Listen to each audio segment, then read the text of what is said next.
Hello, everybody. Welcome into the Apples and Genos Fantasy Hockey Podcast. My name is Nate Groot Nibelink. I'm the creator of Apples and Genos, originator of the Zero G Draft Strategy. And in this podcast, Blake and I are going to give you all the best streamers and ad options for next week so you can start planning early. Let's get it.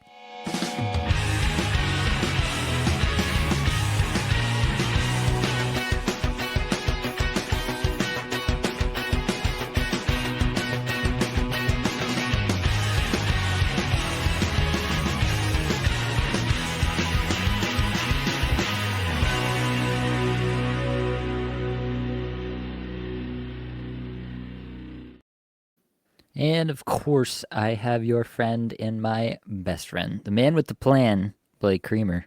Blake, how are we feeling tonight? Short and sweet, buddy. I'm here for it. That's how we roll tonight. Yeah, I feel good, man. This damn health thing. I feel like I'm like 90%.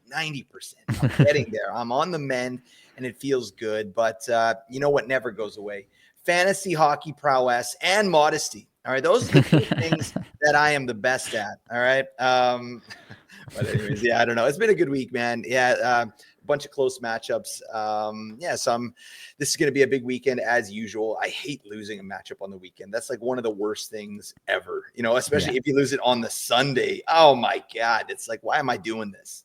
But I like my chances. I don't know. How's your week going? It's going pretty well. I've got a lot of sweats this week. Everything's tight. Doing the best in Kikuffle. But yeah, it's still like it's only 15 points. I'm projected to win by a little bit more than that, but it's still relatively tight. I've got one extra game played the rest of the week. I have the most points for in Kikuffle Tier 1 right now, which I just realized. So that's looking good for my prospects. Hopefully I can secure that bye there, but it seems like every week I'm like looking at the standings and I'm like, okay, so I gotta beat this guy or else this other guy is beating the other guy in his matchup and he'll take over the bye spot and I gotta keep this up. Yep. Yeah, it's quite the league. There's I think I looked at it. 15 out of the 16 managers are diamond rating on Yahoo. I mean, diamond rating means something and it doesn't, right? It's an imperfect system, but it does mean something. You gotta put in some work to get there. So yeah, definitely the toughest league I've been a part of, and happy to say that it's going well so far.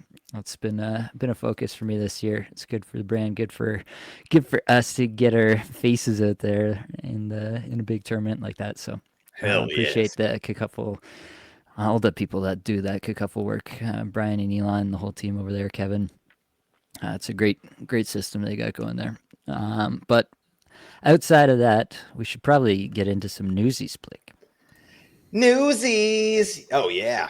We got stuff to talk about. All right. Really, really important stuff. All right. The Klingon is back. Nate, John Klingberg, buddy. How excited are you about John Klingberg returning? He gets a 1-year deal in Edmonton, buddy. Is this going to put them over the top? What do you think? No.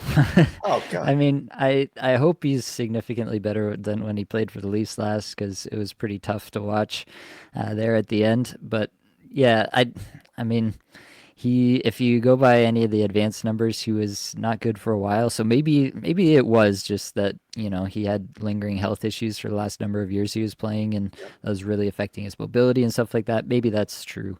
But yeah, he's going to have to prove it to me. And I mean, it's not like he's going to unseat Bouchard for top power play or something crazy like that. So, I mean, that feels kind of like he's probably going to be like a 17, 18 minute a night guy with power play 2 in Edmonton, which is basically nothing. So like, I honestly don't think there's much for fantasy here. It's weird. It's a weird landing spot for a player like that. I mean, you pick up John Klingberg, it's to run a power play, right? We talked about that last year, and they don't need that over here. In fact, they need some defensive presence. And you got, this guy's a literal pylon out there. So, it's an odd thing. But yeah, hopefully what you said is true. Maybe he was just playing through a bunch of injuries and he's back at full health here, and we'll see what's what. But anyways, Klingberg to Edmonton, Jimmy crack corn, and I don't care. Okay. Let's move on. A couple guys are ill right now, dealing with some illness. Chris Letang missed the game tonight, which is Friday, with an illness. So check his status for tomorrow's game, which is Saturday. That's how a calendar works, against the Washington Capitals. And it looks like it's Matt Grzelcyk who's getting the power play run there. That's been on and off in Pittsburgh for the last little while. But he got the power play run over Erik Karlsson tonight. Bunch more minutes, so something to watch. I mean, I don't know where you at with Grzelcyk. Is any interest there? Yeah, I mean, you can definitely roster Grizzly. I don't think there's a ton of upside there necessarily, but yeah, you can definitely throw him in there, and hope for some power play points. If you got like a big premium on power play points in your league, then you can probably do worse as like a fourth or fifth defense pickup right now.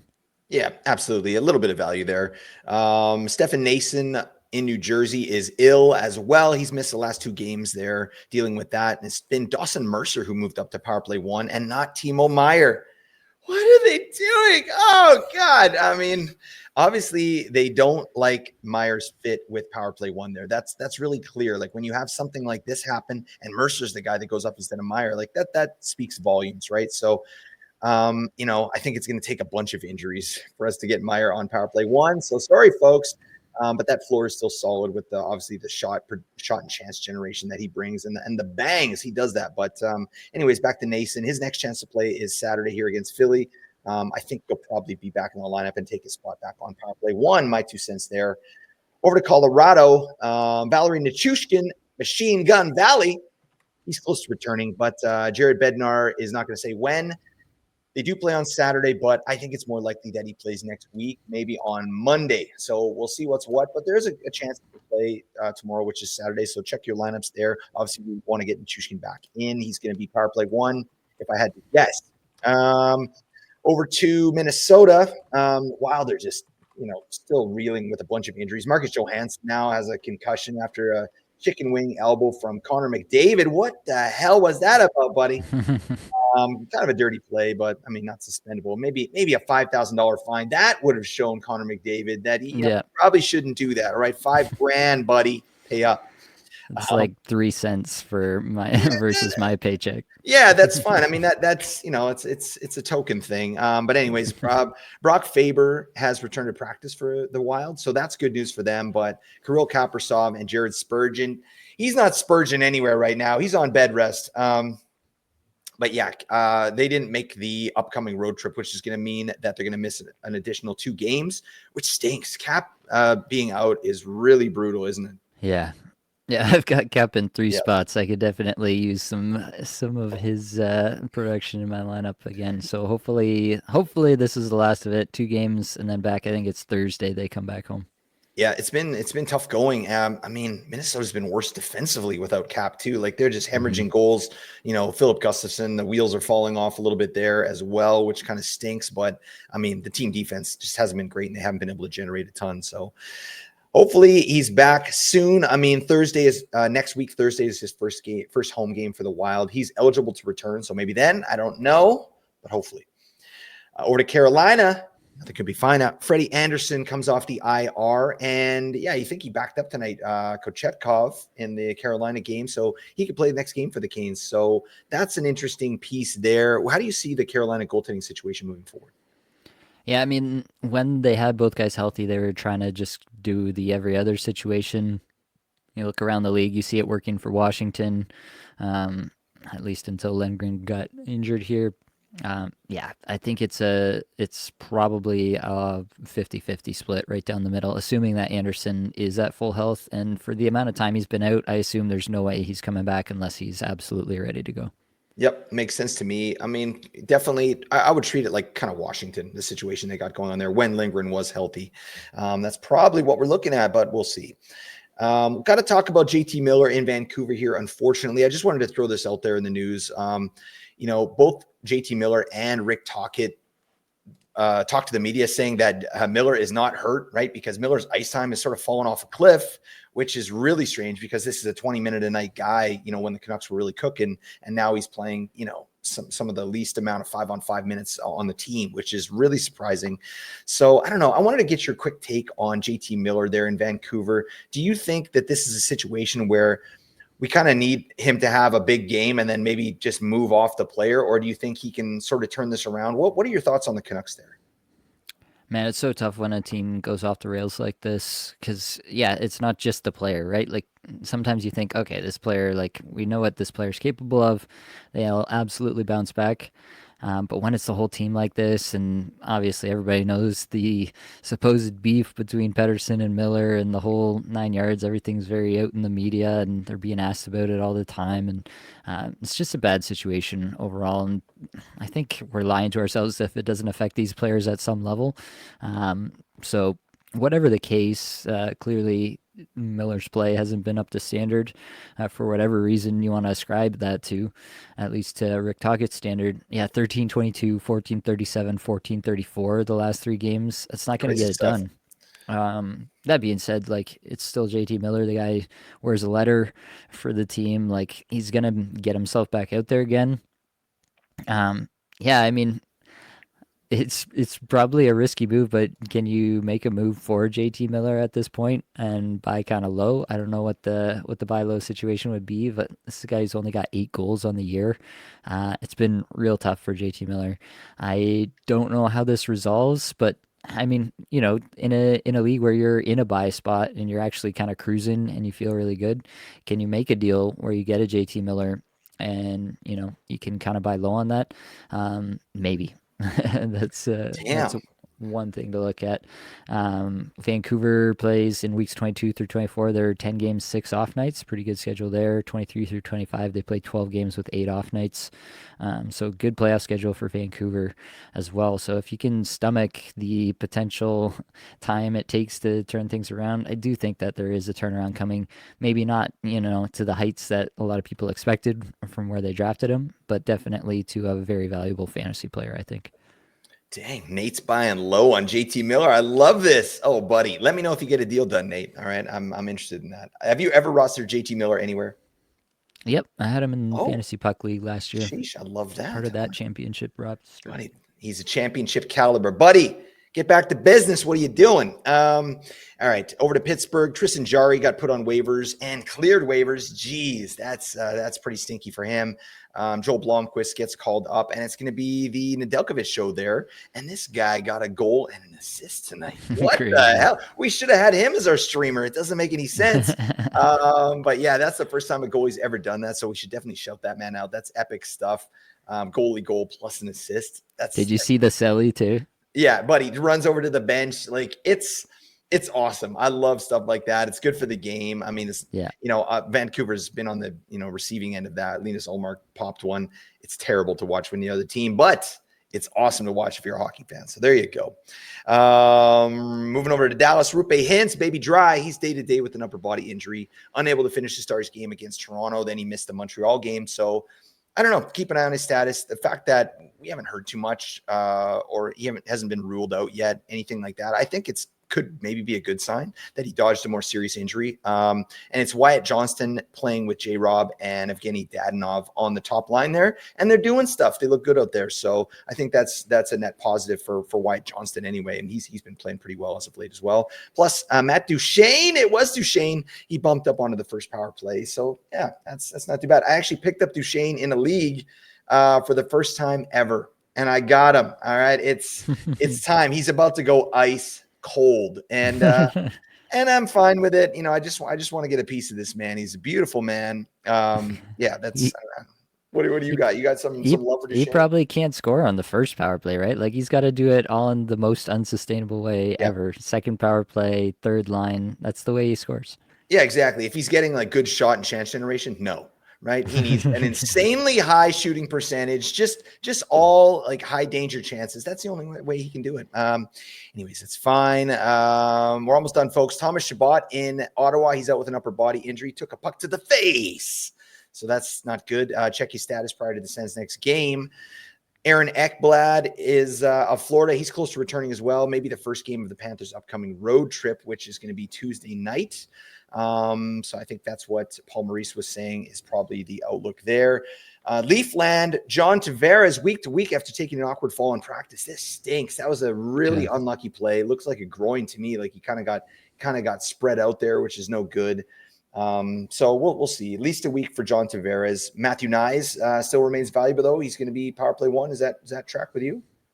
Yeah, Matthew Nyes on the power play. Actually, they ran a five forward power play, and they ran out Bobby McMahon as the fifth forward. So might be something there as well.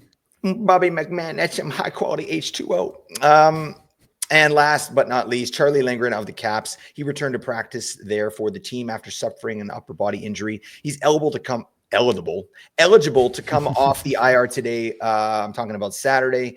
But I mean, why are they going to put this man in? Logan Thompson is popping the hell off. 2 straight shutties. My God. Do you think they're going to go back to 50-50 in that what they've done before?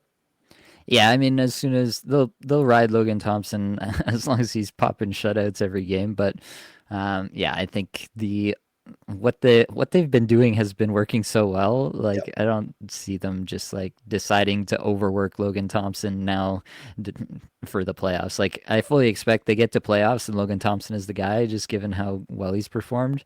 But I think to get to the playoffs, it'll be a 50-50 again. Yep. No, I agree with that. Buddy, that's it for the news. We got to attack that schedule. Talk to us about week 16, Nate. All right, let's talk about that schedule. It's Monday 9 games, Tuesday 8 games, Wednesday 4 games, Thursday 11 games, Friday 4 games, Saturday 13 games, and Sunday 5 games. 54 total games played. Normal week in terms of the total games played here. It is pretty nice in terms of the stream. We'll get into it here, but a lot of options that you're going to have this week. There are no teams that play Sunday and then Monday back to back, unfortunately. So no kind of end of week, early week streams you can rock there. But there are 4 teams with a Monday, Tuesday back to back to open the week. That's Buffalo, Carolina, San Jose, Tampa Bay Lightning, and you're probably going to get both of those games out of that streamer. 9-game Monday and 8-game Tuesday. You can probably fit people in your lineup for both of those.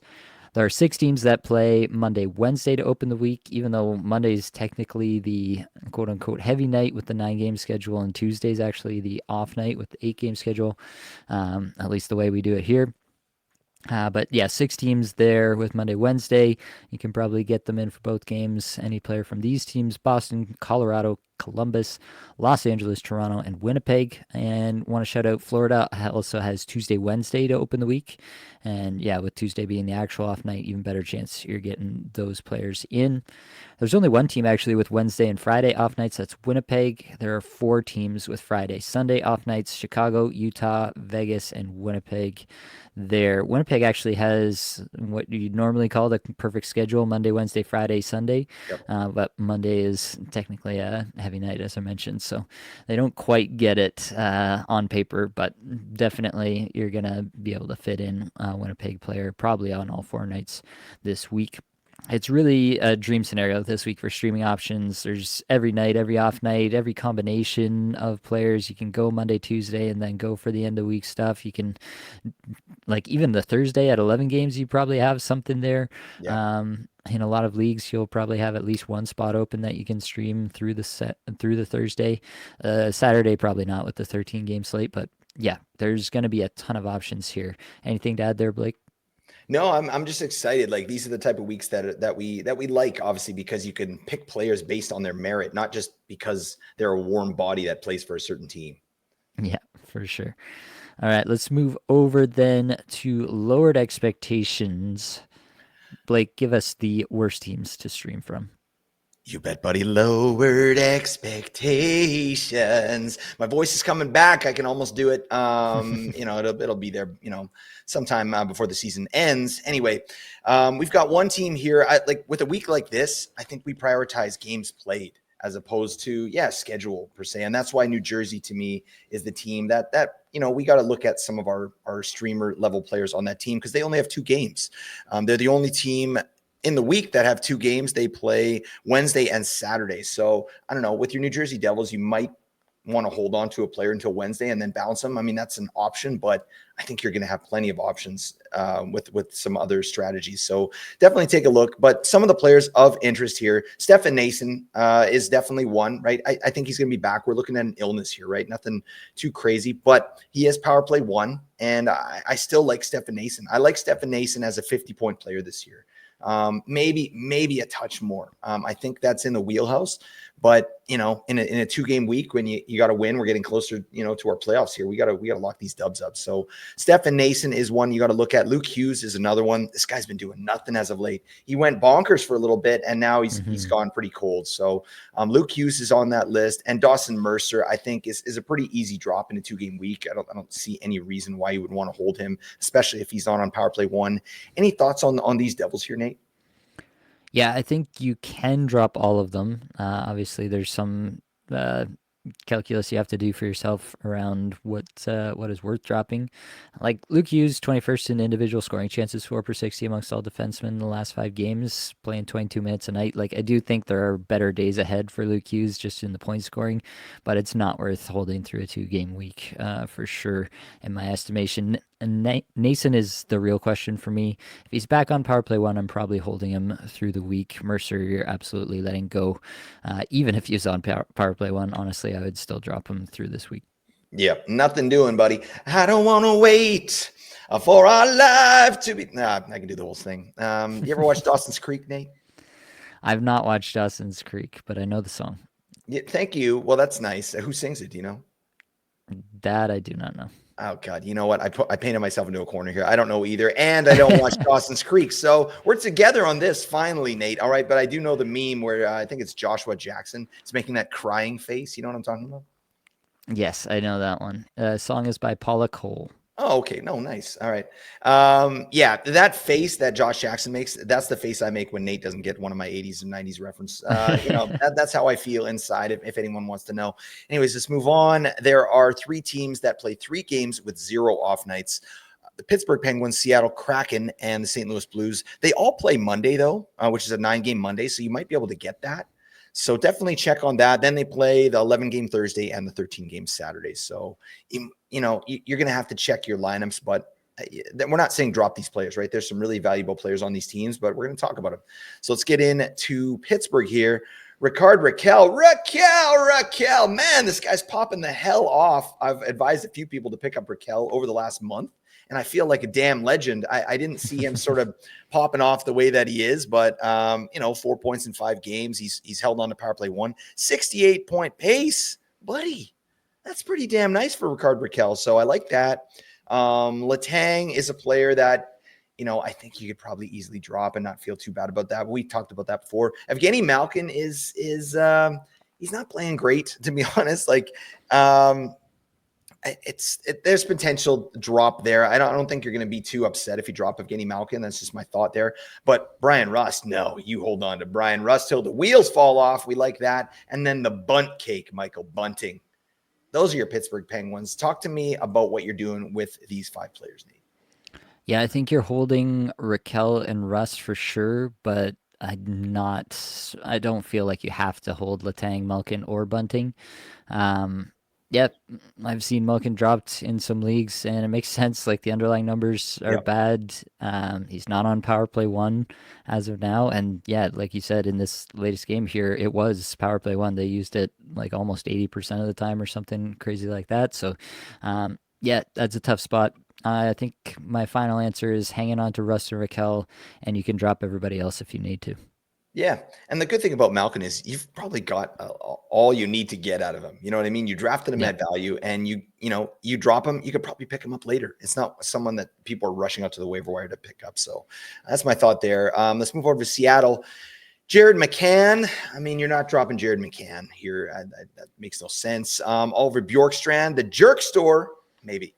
And Jaden Schwartz, Nate's favorite player on Seattle, the man, the Sunday legend. I mean, anyone on the Kraken, like, I think obviously McCann is a player you hold, but are there any other must holds on Seattle right now? No, I think McCann's the only one. I mean, the 2 defensemen, Dunn and Montour, for sure you keep in. McCann's the one that people are constantly asking about, and I'm still holding on there. He does have 4 assists in his last 5 games. He's not totally sewering you. Definitely things are not looking good at the moment, but I still think there's a lot of upside there. Bjorkstrand and Schwartz, I'm very comfortable letting them go. Absolutely, buddy. Let's move over to St. Louis, and lots of guys in the wheelhouse here. We got to take a look. Colton Parayko, nice little season this guy's having here. I mean, 3 goals in the last 5 games, decent metrics. He's on a 46-point pace. What? I mean, I think he did something like this last year where, you look at the end stats and you're like, why did Colton Parayko have such a good season? Like, I didn't even know about it. So, I mean, that's a player of interest for sure to me. I mean, definitely in a deeper league, I don't think you're dropping a player like that just because he's got some value as a defenseman there. Dylan Holloway, you're definitely not dropping him. He's been popping off as of late. I've got him in a couple spots, 5 points in 5 games, buddy. Thank you for your service. Pavel Buchnevich, Cam Fowler, that late night beauty, Braden Shen, Justin Falk, and Jake Neighbors. Hey, neighbor. St. Louis Blues, what's your temperature on some of these players here? Yeah, interesting stuff. Braden Shen has 5 points in his last 5, 25th in individual scoring chances, 4/60. He's been doing the thing. Dylan Holloway, on ice scoring chances, 4/60, ranks 3rd in the last 5 games. He's been doing the thing. Parayko, I think you're holding on to, quite honestly. Like, the perfs are good. The shots have been good as of late. He's scoring goals. I think you're probably hanging on to him. I think you're hanging on to Holloway. I would be hanging on to Buchnevich. I know he's a popular drop for people, but yeah, I still think he looks fine under the hood, and we've seen him put up a 70-point pace for long stretches of time before, so I don't think I'm ready to drop there. Yeah, Cam Fowler, I would be okay to drop. I just don't think the upside is that tremendous. He does have 3 assists in the last 5 games. But yeah, if there's a better option, if there's somebody who's going to play more games for you or something like that, then absolutely I wouldn't feel too tied to that. Obviously, same goes for Justin Falk there. Jake Neighbors, I think honestly, if you still have Jake Neighbors on your team, either it's a 18 team league or you're just kind of sleeping because he's been pretty bad for a long while at this point. Braden Shen is kind of interesting to try to figure out. Very hot at the moment. Underlying metrics are good, but I don't think he's like, we kind of know what Braden Shen Yeah, is. I feel he's like, streaky. He's a streaky yeah, guy. he does do this. He does get streaky like this. I'll talk about another guy who fits that category of player, but yeah, I think I would be okay with dropping Braden Shen, but it's definitely more of a conversation than guys like Fowler, Falk, Neighbors, who I'm absolutely dropping, no question. Just so hurtful for the late night beauty Cam Fowler. I mean, buddy, he had his eyebrows waxed. He put a special lotion on. I mean, damn, he's coiffed his mustache. It's, he's doing his best, Nate. What do you want from the man? Just a little bit more consistent production, I guess. Okay, all right, that's a safe answer, and we're gonna accept it. All right, moving on. There are 11 teams that play 3 games with 1 off night. And again, like we talked about, it's games played that's really going to be, the thing you want to look at here. So that's the only reason those teams potentially are on this list. But some of them have 1 game on the Monday 9-game slate. So it's almost like they have 2 off nights, right? You might be able to get them on that Monday. It's going to be a fun week, folks. So I think you really want to check out the hold me section here, because I think that is, yeah, you can pick up guys that you like, right? And get them in your lineup if they're available in your league. So anyways, that's it for the lowered expectations. Nate, we got to move on. We got to cross the streams. Let's do it. You bet your sweet bippy, buddy. I can't believe I haven't told this epic story, Nate, but I should share it with the people. I mean, I know you're good with all this stuff, but Nate and I, we actually ran into Cameo Ross Colton the other day. It was insane, which is, it's a great day for us, right? We love the man, but it was at a hair salon. You remember we were at that hair salon? Yep. And famous for his haircuts, Ross Colton. Oh yeah, no, the guy's a very attractive man, and it's proof's in the pudding. But anyways, Nate was there. He was getting his tips refrosted, right? I was getting my back waxed. Do you remember that? They brought in a team of people just to get it done in short order. That was fine. But Nate and I were headed to the pub, right? We wanted to watch a game and we wanted to look our best. Okay, that's how we do. We walk in, and it turns out this particular salon, they do piercings as well, like body piercings. And Colton's there. Right, he's on the bed and he's getting his nipple pierced. I think you remember that he's getting that one nipple pierced, just the one. And I think he was a bit scared. He was a little bit nervous. And Nate, being just the kind, empathetic person that he is, he offered to hold his hand. Okay, and I thought that was really nice. So, anyways, fast forward, the job gets done. Colton's looking good. He's got the little barbell in there, right? And and we're all bonding, right? We're just having a nice time. And so I take the opportunity to tell him the Cameo story, right? I'm like, buddy, I tried to give my friend Nate here a special message on his birthday on Cameo, and you ghosted us. What the hell was that about? And Colton, you could just see in his eyes, he felt terrible. He actually got a little misty. You remember that? He kind of teared up a bit, and he was really affected by this. And he just said, I'm so sorry, Nathaniel, right? We call him Nate Nathaniel out in public, right? He said, how can I make it up to you? And I go, well, buddy, do you want to cross the streams with us? Right. And you know what? Colton, he didn't even bat an eye. He's like, he knew exactly what I was talking about. And he didn't hesitate with a resounding yes. Okay. So long story short, this salon had a fountain feature right at the front. And we thought, when in Rome, right? You do as Romans do. And we just got the biz, right? We just crossed the streams, triple stream right there in the fountain. And the whole salon was cheering, right? And it was just a great Tuesday we had. And I wanted to share that. Shout out to Ross Colton. Thank you, my man, for the memories and the special connection. Nate, you were just on cloud 9 that day, weren't you? Yeah, best day of my life by far. Apologies to my wife and the wedding day, but no, yeah. It makes perfect sense. Yeah, no, you're off the hook on that. She understands. What the hell am I doing? I'm sorry. We got teams to talk about here, folks. Don't worry about this. We got you covered. All right. There are some teams that, have a great schedule. Like if you're looking for like a week-long stream or something like that. But let's talk about Florida and Winnipeg first. They both play 4 games with 3 off nights, right? And Nate's already mentioned Winnipeg has, their only heavy night is that Monday night, which is a 9-game Monday. So you could potentially get your Winnipeg players in for all 4 games. So let's start with Florida, though. Let's do that. Aaron Ekblad, I think he is going to return, this upcoming week. And I think he's going to get back on power play 1. So there's a lot of value in Ekblad. Hopefully he should be rostered in your league. I think he's 54% on Yahoo. That's a little low to me for a power play 1 defenseman on, the Stanley Cup champions. What are we doing? So that, it doesn't really make sense. You also got Sam Bennett-Dyson. Sam Bennett, he's potentially out there as well. Doing stuff. What the hell Sam Bennett been doing, Nate? 1 assist in 5 games, buddy. Yeah. Oh, he's just chucking the way he normally does. Amazing metrics, 0 finishing ability with Sam Bennett, and that's what he does. Anton Lundell, Evan Rodriguez. I mean, what do you like? What tickles your fancy here with Florida, and who are you rolling with? Yeah, I think you're right. If Ekblad is on that power play 1, he kind of has to be rostered. Sam Bennett, under the hood, it actually looks quite good.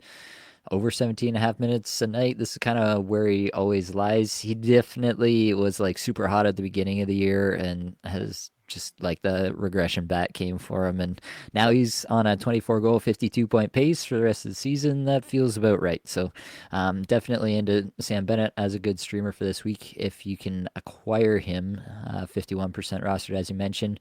Anton Lundell has been looking actually pretty good. It feels like on the season, the numbers aren't terrific, but in this last little bit, he's been playing with Carter Verhaeghe. He usually doesn't have this kind of talent on his wings, and it has seemed to energize him a little bit. 28th in shot attempts per 60, 72nd in individual scoring chances, 4 per 60, 43rd in on-ice Corsi, 4 per 60. Some decent metrics under the hood here for Anton Lundell the last 5 games. So I like Anton Lundell there. Evan Rodriguez, chucking pucks the way he does. He does that. Still trying to find a way to get them in the net most of the time. Under 13 minutes average time on ice. In the last lines that I saw here, they basically demoted him all the way down. He was playing with Noshik and AJ Greer. I think a lot of people could just be like, oh yeah, Evan Rodriguez is the guy we pick up from Florida sometimes, and they might go at him and not realize that. So I wanted to have him on the list here just to say, probably don't do that. Yeah, you should maybe avoid that. I mean, Jesper Boqvist is an interesting player as well in a deep league, right? Because he's playing on that line with Lundell and Verhaeghe. But, I mean, would you take him over Rodriguez, Jesper Boqvist? At the moment, I would. I did actually stream Jesper Boqvist a little while ago in the Cupful of the 16-teamer. Nice. Yep. And, got a couple goals out of it. So not opposed to that stream either. Love that. Oh yeah, buddy. What are they doing with Verhaeghe there? This is killing me, man. This is absolutely killing me. Mr. Maurice, you know this man, he got 70 points in this league, buddy. You got him on the 3rd line. Oh God. But they've obviously loaded up that top line. That's how they're rolling for now. So that's a bit frustrating. But I do think Carter Verhaeghe is still a buy low with his shooting percentage. It's kind of insane, and he's actually playing pretty well on the power play. So, anyways, I'm digressing on Carter Verhaeghe, but I'm pissed off. All right. Let's move over to Winnipeg and talk about some of their players as well. Nino Niederreiter. Yes, it is Ned Niederlander. He's there. And I actually like Niederreiter. Like looking at his metrics here. What? It's the ice time that's always going to be the problem there. But this guy's a Swiss Army knife. He can play up and down the lineup and he can get some stuff done. So I think that's a reasonable stream. Adam Lowry. I'm Adam Lowry. He's playing with Nick Ehlers. That's a nice place to be. Mom Spaghetti, Cole Perfetti, he's there as well. Anyone on Winnipeg that you're looking to take a chance with this week? Yeah, those are the guys for sure, in my opinion. Yeah, Niederreiter is first in shots per 60 in the Buddy. entire league over the last 5 games, playing just under 15 minutes average time on ice. But the last 2 games, worth noting, both over 17 minutes. Yep. Yeah, I mean, Niederreiter does this where he just gets hot. He starts shooting way more for no apparent reason. Like there's no rhyme or reason to when he like just decides to like go God mode, and he'll be like the most valuable player Yep. in the NHL for a week, and then he'll just like shut down again. I don't know if he's like some sort of cyborg who just like can only sustain high levels of activity for a short amount of time. I Either like where you're way, going with that. Yeah, that's it looks like Niederreiter is heating up at the moment. They've kind of shifted the lines around a little bit. He's playing on the line with Perfetti, so I kind of like both of them for that reason. Niederreiter the shooter and Perfetti the playmaker. I don't hate that. Lowry is just kind of like he bangs, he shoots a little bit here and there. He's obviously going to get some minutes, captain of the team. So he's just kind of like a guy that you feel is going to give you something. yep. Might not be the highest ceiling, definitely lower ceiling than Niederreiter and Perfetti, but also probably a higher floor. Yeah, absolutely. I'll take a ride with Niederreiter this week. I mean, if you're in a real competitive league and the waivers are thin, like that's a guy that's out there and he does stuff. And I like that increased ice time. So there you go. Let's move on to the next bunch of teams here. 5 teams play 4 games with 2 off nights. And those teams are the Colorado Avalanche, Ottawa Senators, Tampa Bay Lightning, Utah Hockey Club, and the Vegas Golden Knights. And it's only Ottawa who's not playing that 9-game Monday there. So that's just a piece of business there, a little note. But let's start with Colorado. And this is a team you always got to keep your eye on because they do stuff in the top 6 and they do stuff on their power play occasionally. They're changing stuff up, and whoever is in those roles, that's who you're interested in. So you got to keep an eye on the game day lines. But we've got Arturi Lehkonen, Jonathan Drouin, Ross Colton, cameo Colton, freshly pierced, beautiful nipples, and then Casey Middlestat, who's playing on the 4th line power play too. I mean, talk to me about the Avs. Yeah, I think that, I mean, Lehkonen, if he's out there, looking good at the moment. We say this constantly about Colorado. It's always a revolving door, but right now the line is McKinnon, Drouin, Lehkonen, and then both Drouin and Lehkonen on top power play as well. So both of those guys make some sense. I'd take Lehkonen over Drouin if both are available, but both I think are pretty comparable in terms of what I expect for their points upside for this week. Colton and Middlestat, they've really kind of shifted around stuff on the bottom 6 here. Colton is playing with Parker Kelly and Juuso Parssinen. Middlestat's playing with Poland and Inala. Yeah, there's been some stuff coming out about Casey Middlestat, and like Bednar is like pretty fed up with them. Um, yeah, I wouldn't go to Middlestat. Colton, maybe in like a Bangers Cats, deep Bangers Cats league, you could think about it if obviously Drouin and Lehkonen are not available.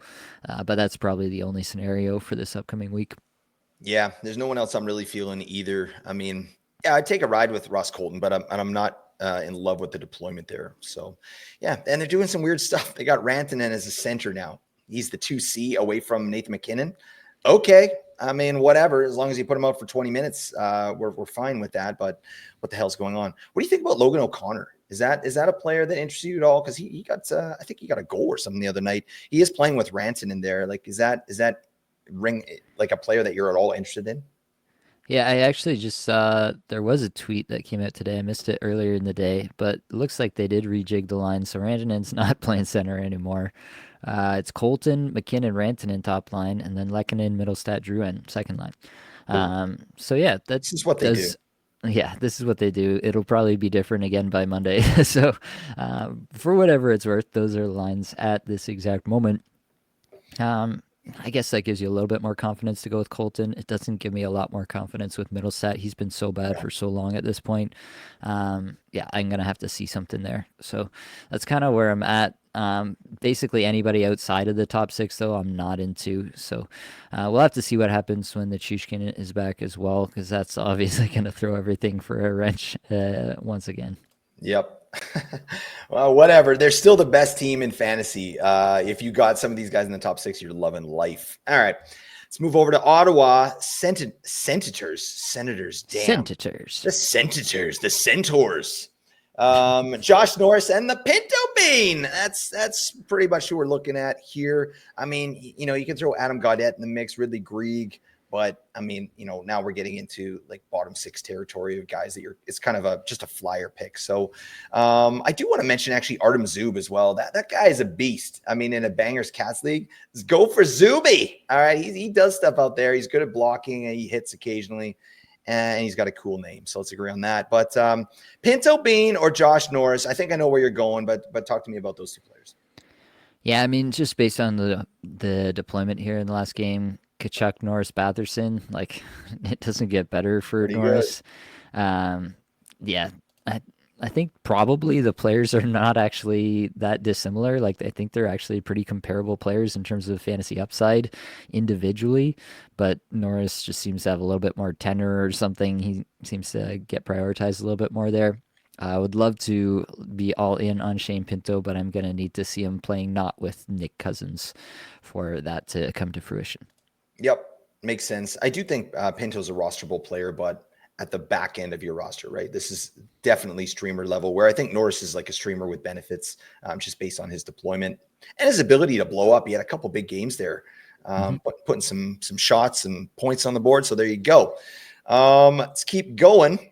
Tampa Bay Lightning, usual suspects, nothing too inspiring. We got Nicholas Paul. What was the nickname we had for Nick Paul? Dang, I can't Oh remember. yeah, What was we it? had a new name Jones. for him. Jones Paul. Wasn't it Nick Jones Paul? Oh Or yeah, we he needed to have a last name for a first name yeah. because he had two first names. Yeah, So. Jones Paul. All right. So that's not our best work, but we're gonna ride it out. That's fine. And we got to talk about Mitchell Chaffee. Do we? I keep seeing his name on Twitter, like Mitchell Chaffee did something, but then I dig in on his metrics. Is like 0 points in 5 games, no minutes whatsoever, terrible metrics. Like this is not a guy we're interested in. But randomly he gets on power play 1 here and there. So Yeah. I don't know. I think Nick Paul is reasonable if you want to go Tampa Bay. I don't know. You got anything to add there? No, nothing really. I think you've summed it up. Mitchell Chaffee like pretty much plays on the fourth line, randomly gets a look on the top power play. It's probably not going to last past like this weekend. So I'm not super excited about that. Nick Paul's at least playing with Sorelli and Hagel, which is a decent line. Absolutely. And don't forget Darren Radish. Oh yeah, that household name. He's out there on the power play randomly. They're like, Darren, what are you doing? Get the hell on the bench. He's like, what? I don't know. Oh, the puck. Give it to Kucherov, and he gets some points. Anyways, let's move on. He's catching strays here on the Apples and Geno's Fantasy Hockey Podcast. Sorry, Darren. Utah. Now this team here, they got some beauties. All right. Logan Cooley High Harmony. All right. Motown Philly. Nate doesn't know what the hell I'm talking about, but that's No. fine. Yep. This guy's great. He's on a heater right now, playing a ton of minutes. Logan Cooley's a must add. Nicky Schmaltz, bang. He's starting to put some points on the board. We like that. Jack McBain. He does stuff. He bangs. And we also got Barrett Hayton, Matthias Michelli. I was going to say Shane Doan, Josh Doan. How are you ranking some of those lower level guys there on Utah? Like, obviously Logan Cooley we're rostering. Nick Schmaltz, I think, is a great roster as well. But what about the other guys? Yeah, it is kind of tough. There are some options here, like Hayton and Michelli had a nice game together, basically, in this last game, but both are like 14 and a half minutes average time on ice through the last 5 games. Yep. Hayton actually has some really solid underlying metrics, Yeah, look at 10th in that. shots per 60, 22nd individual scoring chances 4 per 60. Michelli has started to shoot a little bit more. On ice numbers look good for both of them. But Josh Doan is the one on the top power play. His underlying numbers are not quite as good, but he's getting that look, which is obviously a decent spot to run into some points as well. Yeah, I don't have like a ton of confidence in any of these guys. I guess I would probably go with Michelli out of the three at the moment, Oh, but I Michelle. don't have a ton of confidence in that take. I thought you'd go with the shooter. You got to go with B hate. I don't know. Side bet. All right, Nate and I are taking a side bet. All right, Barrett Hayden. Actually, maybe we'll just make them our streamers this week. perfect. Oh, Done. God. Oh, okay, done. That's right. We don't even have to have the segment on Sunday. That's fine. We're good to go. Shout out to the Utah Hockey Club. All right, worst name in sports. Let's move on. Vegas Golden Knights. They're also 4 games with 2 off nights. And Pavel Dorofeyev. Like, this is a guy. This is a player of interest, right? It's a guy we've been on this year. You've talked about him as a player under the hood, as just a guy we like to watch, and he's getting power play 1 now, and he's doing stuff with it. The guy popped for a Hattie the other night. This guy's got a great one-timer on the power play. I think he should be rostered, especially in this type of week. I like the ad there. Hopefully he can keep power play 1. William Karlsson, Keegan Kolesar, and Victor Olofsson. See you at the party, Victor, not the power play party, the power play 2 party. All right. Talk to me about Vegas. Yeah, obviously Dorofeyev, 5 goals, 7 points in his last 5 games here. Just absolutely massive. Under the hood, everything looks terrific. 33rd shots per 60, 40th individual scoring chances, 4 per 60, close to 17 and a half minutes average time on ice over the last 5, but it's come up even more in the last 3 here. Yeah, I think like the only qualm that I have with Dorofeyev is, does he continue to hang on to power play 1? They've moved between him and Olofsson kind of back and forth a few times now. Yep. And so that's a concern. And the other concern is, does he stay on a decent, even strength line? In the last game, he was playing with Thomas Hurdle, which is a good place to be. Victor Olofsson on the other side, which is not as great, but probably better than anything else that they've got going on in Vegas in terms of the wingers. But yeah, if he's on the top power play, Eichel, Stone, these guys feeding him, Shea Theodore on the back end, that's obviously a great spot for him. And he seems kind of built for it too, just built to be a power play specialist. Yeah, underlying metrics, love this guy. It was a concern to me, like at the beginning of the season, one of the reasons I didn't like go crazy on him was they brought in Olofsson, who looked like that kind of gunner that they wanted to use on the power play, that they were gonna give Olofsson the first look on like the Eichel line and stuff like that. But Dorofeyev has always had terrific numbers under the hood, and now he's sustained it. We're seeing him sustain it up the lineup, which is not something that every player can do. So I think Dorofeyev is a really, really talented player. I think this is a guy who could score 40 in the league if he was ever given like full line 1, power play 1 for a whole year. But yeah, at this moment, he just represents a really, really good streamer. Moving on to the other guys, yeah, I mean, you can try to get some points out of Olofsson. I don't really like that. Carlson has decent underlying metrics, but is ice cold, no points in his last 5. Keegan Kolesar for hits and that upside for just a little bit of scoring. There you go. That's how they do it in Vegas. What happens in Vegas stays in Vegas. All right, that's the motto. Yeah, I actually don't even like Vegas very much. I've been there a couple times. Like, I'm not a big party guy, so it's like I end up going to like weird diners and then falling asleep at like 11 o'clock. Or like one time I'm like, I'm gonna do some gambling, and I brought like $300. I'm like, yep, this is my gambling money, and like I blew it in blackjack, and like I swear it was like 40 minutes. It's just like that is the stupidest $300 I've ever spent. I'm out of here. But yeah, I got a couple free drinks, so that's fine. Very expensive. Anyways, let's move on. Nate and I were supposed to go to Vegas to watch the draft. All right, and we're gonna do that one of these days, Nate. All right, if they do the hockey draft. If they do the live draft together. I know. Yeah. Maybe, and anyways, we'll just go to the Sphere and just watch the draft there. On. Does that sound good? Verbal contract. That sounds good. Okay, sweet. All right, let's move on. 4 teams play 3 games with 2 off nights: Chicago, Dallas, New York, Rangers, and Philadelphia. Chicago's one of their heavy nights is on the Monday. And Philadelphia, interesting note there, all 3 of their games are before Saturday. So if you have space, Philly's a decent first half of the week stream. So check that out. Let's talk about Chicago. Seth Jones, this guy's been getting some bad press lately. Had a pretty bad defensive game in one of their last games, but he's still quarterback power play 1. I think that means something when you got a guy like Bedard on your team. So I like Jones for that. Toivo Teravainen's out there. Tyler Bertuzzi, Ryan Donato, per minute beast in terms of his metrics, but he's not getting the minutes. Taylor Hall and Frank Nazar. I mean, where are you at with the Blackhawks here? Yeah, I think I mean, Seth Jones, I would still take the shot on. He's got 3 assists in his last 5 games. I don't really care what he's doing defensively as long as he's skating 23 plus minutes and on the top power play. I think he's going to give you something. So, yeah, if he has been dropped in your league, I would consider that. Teuvo Teravainen has 6 points his last 5, but the underlying metrics are pretty atrocious. And he's playing with Dickinson and Mikheyev at even strength, which is not going to cut it. So I'm not super into that one. I do kind of like Tyler Bertuzzi, who's getting that sweet, sweet Bedard exposure at even strength and on the power play right now. And Frank Nazar, I just want to shout him out because he is actually playing on the even strength line with Connor Bedard at the moment, and he had a huge game in terms of the underlying stats in this last game that Chicago played here on Thursday. So I think that's something worth at least looking at. Played 17:04, 6 shots, 5 individual scoring chances for. It's just one game, but just wanted to shout out the kid. I like that. Maybe we'll see him on Under the Hood moving forward. This is a guy that can do some stuff. Let's talk about Dallas.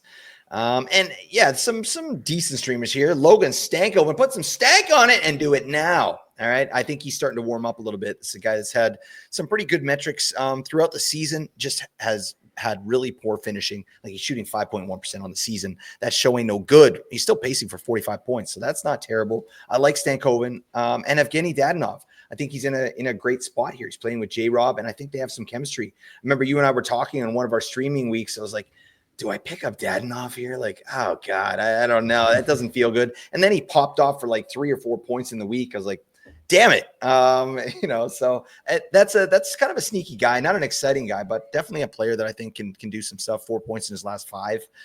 Anybody else on Dallas that's sort of ringing your bell, Nate? Yeah, I think both of those are kind of the clear guys to roster. Stankoven 5 points his last 5 now, and Dadonov 4 in his last 5. So I think they're actually pretty good streamers. They've really streamlined the top 6. I mean, with Hints out as well this last little bit. Obviously, we talked about him and his potential return, but with him out, it's been Robertson, Johnson, Dadonov, Ben, Duchesne, Stankoven, like clear top 6, and that's like Yep. all we've wanted from Dallas all Thank season you. long. So yeah, as long as that continues, I really like it for these guys. But obviously, we'll have to see what happens when Hintz is back in. Either way, I think both are rosterable for next week. I do agree Dadonov seems to have found some chemistry. This is a guy who has had, like, what was it, a 60, 65 point Yeah. season that one time, and then kind of fell off the face of the earth, and now is seemingly finding his game back a little bit with Dallas. So I don't hate either of those options. He had a 70-point season. What the? There it is. Oh my God. Well done, good sir. He has zero chin definition. You got to check out this man's headshot. I don't know. This is a guy that's a definite beard candidate. Get the beard going, Dadonov. Okay. Just dragging the guy Yeah. here. No, I'm sorry about that. All right. He's a good person. Okay. Let's talk about the Rangers, the New York Rangers, and Alexis Lafreniere. Is he out there? Like he's 58% roster right now. I've seen him dropped in a lot of spots. I actually saw somebody drop Mika Zibanejad today in a points league that I'm in, and no one was rushing to the wire to get him. It's so weird. I mean, he should be rostered, but I don't know. That's painful, and it kind of makes sense. And Lafreniere sort of makes sense as well to some degree, but I mean, the guy's he should be doing a lot better than he is. So if he's out there, I think it's reasonable. Will Cooley for bangers leagues. I think he can do that. He's been ice cold offensively. Riley Smith scored a nice shorty the other night, but yeah, I mean, the vibes are bad there in New York, aren't they? Yeah, real bad. Talked about it with Vancouver. It's just seems to be so hard for some teams to kind of get out of their own way and just start playing hockey again sometimes. That being said, Lafreniere in the last little bit here, 19 and a half minutes average time on ice, 22nd shots per 60, 38th individual scoring chances 4 per 60. Wouldn't shock me if he got on a little bit of a heater for the next little bit. I do think there's some positive regression coming his way rest of season. And if anything does happen, we've seen him actually get on the top power play unit. So that could be another reason to, take a stab at Lafreniere for this week. And then, maybe something breaks his way this week. He does Um, that. he does do that. Will Cooley is really just a bangers guy, in my opinion. Yeah, not much more to say about it there. Riley Smith is kind of just your deeper league stream, I guess, to take from the Rangers. There you go. The Rangers, they stink. All right, let's agree on that. Let's go to Philly. Matvey Michkov, his rostership's dipped a little bit. I think people are a little bit wary of the torts factor, but I don't know. I still obviously we like the player. 3 points in 5 games. He's on a 60-point pace for a rookie. I think that's a nice place to be, especially on this team. So I'm not sure I understand why his rostership's going down. But you also got the Tinkly Winkly man. Oh, Morgan Frost, that evil genius. And then bangers leagues, you got Garnett Hathaway, the ultimate dingus in the league. Who would you choose, Michkov or Frost, if you had to pick a Philly player? Yeah, I'm still going Michkov, even though Frost is hot at the moment. I talked about Frost earlier in the season when he was getting exactly this deployment and everything was looking amazing. He was shooting way more than he ever had, like literally like carbon copy of what is happening right now for Morgan Frost. Yep. And then like as soon as I talked about it, it went away. So I'm Yep. just so concerned. This is still a Zip it up, torch Nate. team. Oh, big Um, time. yeah, I mean like if he's out there, if it makes sense, Michkov is gone. Like a lot of the other guys that we've talked about, if they're gone, like I would still roster him for this week. Like I'm not gonna like deviate from my own process that much when it comes to evaluating these guys to just be like, ah, no, Torts is gonna can him by Wednesday. Like I'm not Yeah. gonna just go Unless your away name is from a Joel guy who's Farabee. performing. Yeah, I'm not gonna go away from a guy who's performing just for that. But yeah, it's definitely in the back of your head, and it does actually affect my willingness to roster a guy versus somebody else. Is that factor? Yep, very true.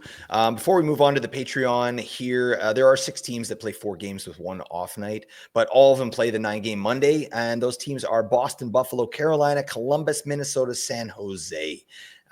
So yeah, there you go. That's really it for crossing the streams. Tell us about the Patreon, Nate. All right, let's get into it.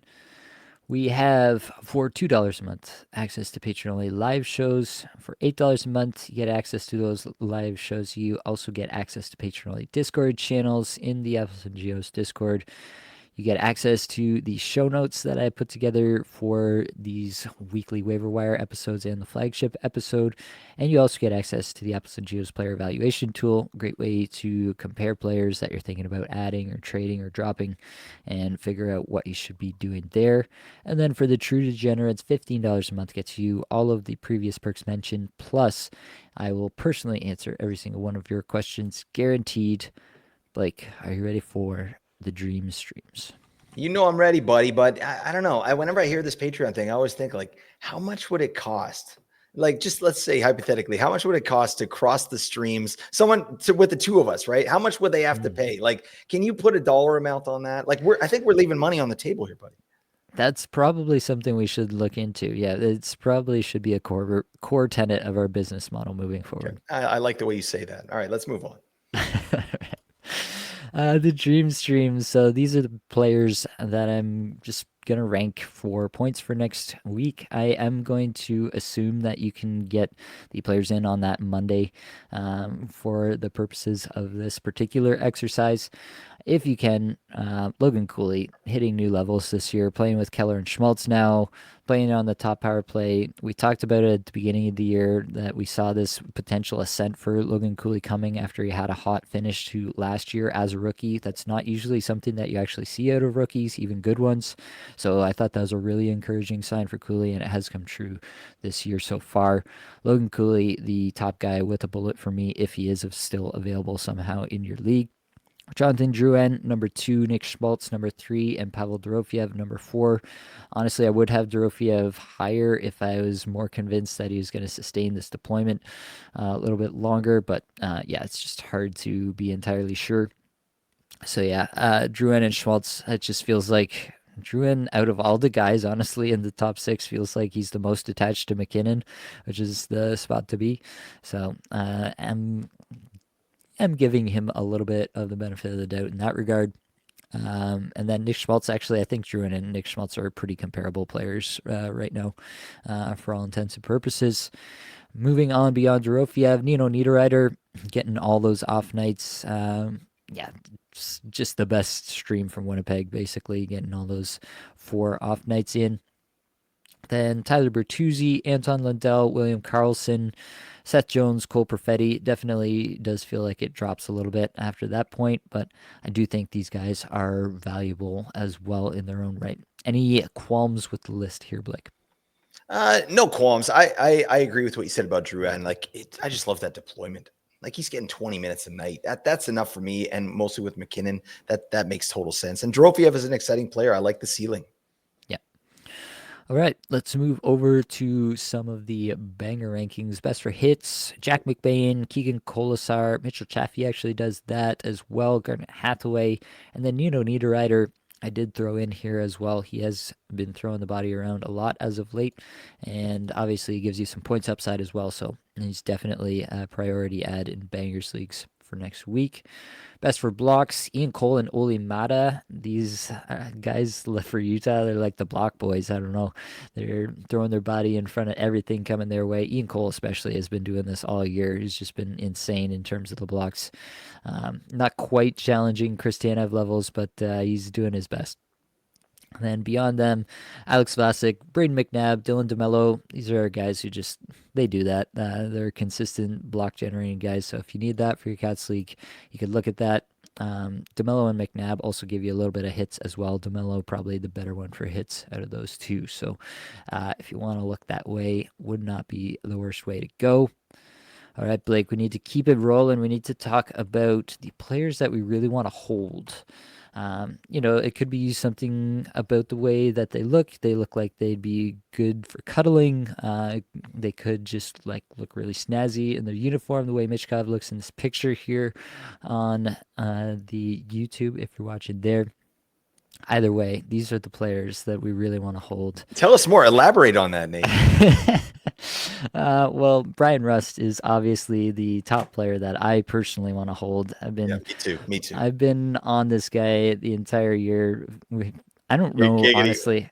I don't know where we started with Brian Rust in terms of the rostership Yeah, percentage, but he's been at the top of this list for weeks and weeks, and he's at 48%. I'm we're sure getting we'll there. get him over the mark by next week, but it has taken quite a while to get here. Logan Cooley right behind him. Still a tier down for me, but definitely well worth the roster. Cooley, I would rank alongside Terry, Toffoli, maybe Buchnevich I'd throw in there. Maybe, Buchnevich is probably a tier below for me at this point. So Cooley, Terry, Toffoli, the next tier for me. Buchnevich, Rossi, Michkov, Schmaltz, probably the next tier there for me. I'll put them all together. Michkov, I would have higher on potential, but yeah, there is the question of is he going to get benched or reduce minutes again? And I do think there's going to be some ups and downs to the rest of his season, as there so often is with these rookies, not even withstanding the John Tortorella factor. Below that, Evgeny Malkin, Pavel Dorofiev, Jonathan Drouin. Different reasons, right? Malkin, you figure, is going to get it going at some point here and start to score some points again, just given his cachet with the team. Hall of Fame player, right? So have him there. Pavel Dorofiev for the ceiling here. Again, a player that I think has a tremendous ceiling. I'm just not convinced that it lasts, the deployment lasts all year long. And then Jonathan Drouin down here. Um, yeah, I think Druin is still probably in most leagues more of a streamer where, any given week he can pop off for 5 points in a week and you're like, wow, this is the best stream of all time. And then you hang on to him for the next week because you're like, how can I drop this guy? And then he goes absolutely silent, moves around the lineup a little bit more. So, yeah, that's what's keeping Druin from advancing any higher on the list for me. Paterka, Nyes, Stankoven, Nason, when he comes back, Jason Zucker, and I did leave Pierre-Luc Dubois on this list just for you, Blake, and for the fact that he was playing with Ovechkin at even strength in the last game. What do you say about the list here? It's a great list. PLD way too low, buddy. And what like this guy's been cooking for you. Nate owns this man in a very important league, and he just no respect for PLD, buddy. This guy's gonna win you a championship. I certainly hope he wins me a championship. I would not be opposed to such a thing.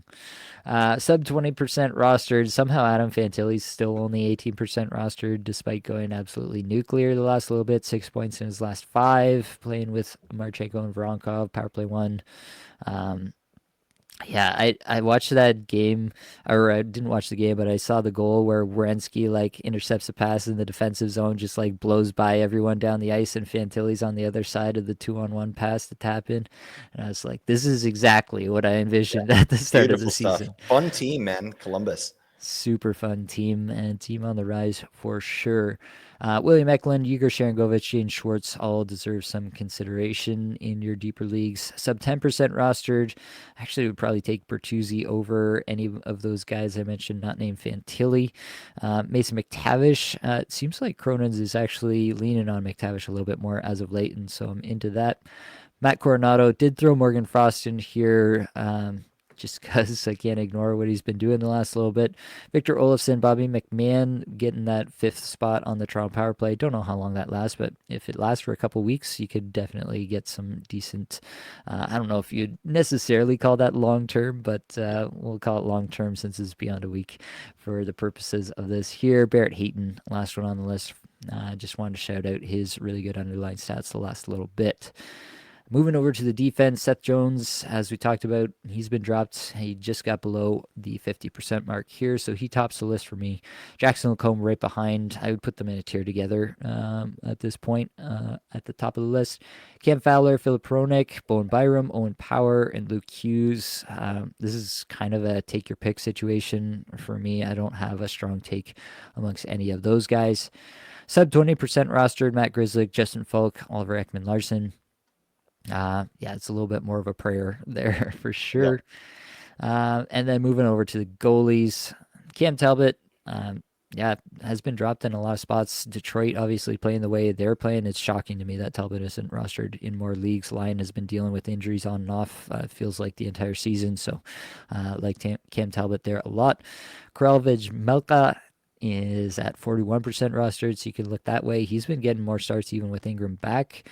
Maybe they're just bringing Ingram back slowly, but it's also hard to ignore what Vimelka's been doing the last little bit, so that could also be playing in there. Elvis Merzlikins has been, trending better and better and better in the last few starts that he's gotten. So interesting stuff there. Lucas Dostal, Alexander Georgiev, like don't look now, but if you're in a league that, just gives you a bunch of points for saves, Georgiev is doing that in San Jose. I mean, I don't know how excited I am about it, but you might be able to do worse than Alexander Georgiev somehow. And then Levi Merlinen, how could we not shout out this guy with the unbelievable run he's been on for Ottawa as of late? Yeah, obviously, it only lasts as long as it takes Allmark to come back. So it's not maybe the most long term of the ads here, but yeah, hard to ignore a guy who's only allowed 3 goals in his last 4 starts for Ottawa. Sub 25% rostered. Samuel Urson has actually had some halfway decent starts Yeah, for he's been playing better. Philadelphia. Playing better for sure. Alex Nedeljkovic, fresh off his multi-point game here tonight on Friday. Yeah, he's gonna get some run. I feel like in Pittsburgh. So Pittsburgh has actually like not had terrible underlying numbers, but they've been absolutely just sewered by how bad Jari's been so far on the season. So yeah, if Nedeljkovic can get hot for a little bit, I do think he could take over this net for a while and actually provide some pretty decent value.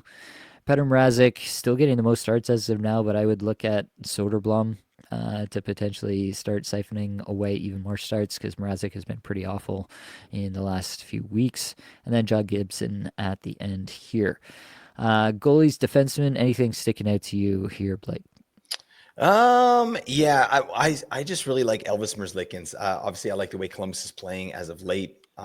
It's high octane stuff. High event hockey is kind of what they do. So great offense, but they're also getting a ton of goals against. But Merzlikins is the number one there. I like that, and yeah, I like Marolainen, Levi Marolainen as well. That's a nice stream. That's what Zero G is, right? This guy's you get him while he's hot, and then you kick him to the curb when Linus Olmark comes back, and this guy's playing great right now. So nice shout out there. All right. Let's move to the last segment here. Head-to-head streamer deathmatch. A little progress report for you. Blake took Shane Pinto. He's got 5.75 points on the week. 2 games left for him, though. I took Matt Coronado. 7.25 points on the week. Only 1 game left for Coronado. So, Yeah, I don't think this was our best showing, Blake. Maybe Riveting, they'll riveting maybe stuff. they'll just pop off the last few games, both of them, and we'll pretend like we know what we're doing again. But yeah, I don't think this was our best showing. Buddy, it's 25% and under. We're batting like 80% here. It's pretty damn Yeah. good, but 20% Shane Pinto. I'm sorry. Yeah, I will say, like, when we changed it, like last year we did it 50% under rostered, and this year we were like, oh, we got to make it harder on ourselves. I didn't really think through like how later in the season how Yeah, it gets so much really rough. harder to pick pick players down here. But yeah, that is the case for a lot of people in a lot of leagues, deeper leagues, 14 teams, 16 team leagues. So hopefully we're providing some service in that regard. If you made it to the end of this episode, you should definitely join us in the Discord community. Link in the description below. Like, rate, review, subscribe, comment, whatever you can do. We really do appreciate it. Every single one of those things. We don't take it for granted. We really do appreciate all the love that we've been getting this year from all of our followers and all of our Discord members and everybody who's been such a big part of this year for us so far. That's going to be all that we've got for this episode, though. Hopefully, it brought you some value, helped you get a little bit better at fantasy hockey today. All the advanced stats you heard today came from Natural Stat Trick, which is a terrific free resource. Mm-hmm. Many thanks to the band there for supplying the music for the podcast. Be sure to check out their Spotify as well. That's it, folks. Much love.